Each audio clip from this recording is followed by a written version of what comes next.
மக்களவை தீர்ப்பு 2024 வாக்கு எண்ணும் சுற்றுகளாக முடிவுகள் அறிவிக்கப்படவிருக்கின்றன. நியூஸ் 18 தமிழ்நாடு பல்வேறு இடங்களிலும் செய்தியாளர்கள் மாவட்டங்களிலிருந்து வாயிலாக வாக்கு எண்ணும் மையத்திலிருந்து நேரடியாக இணைந்திருக்கிறார்கள். இது மட்டுமல்லாது நொய்டாவிலிருந்து சிறப்பு ஹப் மூலமாக உடனுக்குடனான தகவல்களை இந்தியா முழுவதும் இருக்கக்கூடிய நிலவரம் குறித்தும் உடனுக்குடனான தகவல்களை வழங்கவிருக்கிறோம். அந்த வகையில் தற்போது திண்டுக்கல் மக்களவை தொகுதி வாக்கு எண்ணிக்கை நடைபெறவிருக்கக்கூடிய அண்ணா பல்கலைக்கழக பொறியியல் கல்லூரி வளாகத்திலிருந்து அங்கிருந்து செய்தியாளர் இணைந்திருக்கிறார்.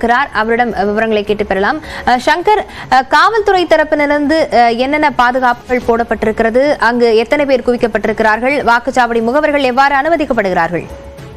அபிநயா, தற்பொழுது பாத்தீங்கன்னா திண்டுக்கல் பாராளுமன்ற தேர்தலானது 19/4/2024 அன்று நடைபெற்றது. இந்த தேர்தலில் வாக்கு எண்ணிக்கையிலானது இன்று அண்ணா பல்கலைக்கழகத்திலிருந்து 8 மணி அளவில் முதலாவதாக தபால் ஓட்டுகள் எண்ணப்பட உள்ள சூழ்நிலையில் தற்பொழுது அதற்கான முகவர்களும் மற்றும் அரசு ஊழியர்களும் உள்ளுக்குள்ள அனுமதிக்கப்பட்டு வருகின்றனர். இவர்களுக்கு 850க்கும் மேற்பட்ட காவல்துறையினர் இந்த பாதுகாப்பு பணியில ஈடுபட்டு வராங்க. இவர்கள் உள்ளே வரும்போது செல்போன்களோ மற்ற துண்டு காகிதங்களோ எந்த விதமான அரசு தேர்தல் விதிமுறைகளை மீறி அனுமதிக்கப்படாத அளவிற்கு இந்த இடத்தில் பாதுகாப்பு பணியானது ஈடுபட்டு வருகிறார்கள். துப்பாக்கி என்ற போலீசார் தீவிர பணியில் மத்திய ரிசர்வ் போலீஸ் என்று அழைக்கக்கூடிய காவல்துறையினர் துப்பாக்கி ஏந்திய போலீசுடன் பாதுகாப்பு பணியில் ஈடுபட்டு வராங்க. தற்பொழுது பார்த்தோம்னா திண்டுக்கல் மாவட்டத்தில்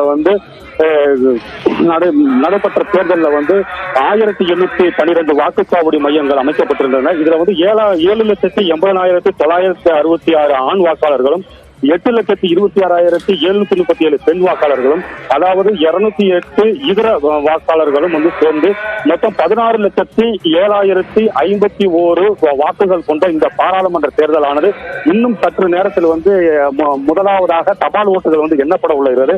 இதில் இந்த 2024 வாக்களித்த பாராளுமன்ற வாக்காளர்கள் சதவீதத்தில் பார்த்தீங்கன்னா 71.64% வாக்காளர்கள் இந்த திண்டுக்கல் மாவட்ட பாராளுமன்ற தேர்தல் வாக்களித்திருக்கிறாங்க.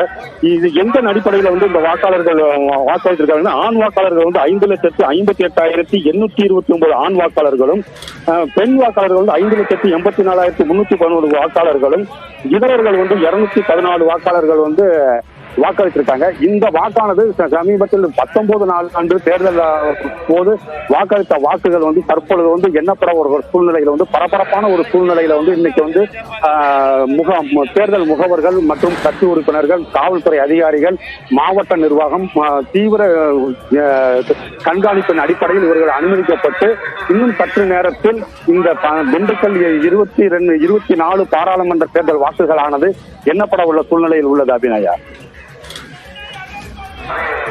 விவரங்களுக்கு நன்றி சங்கர்.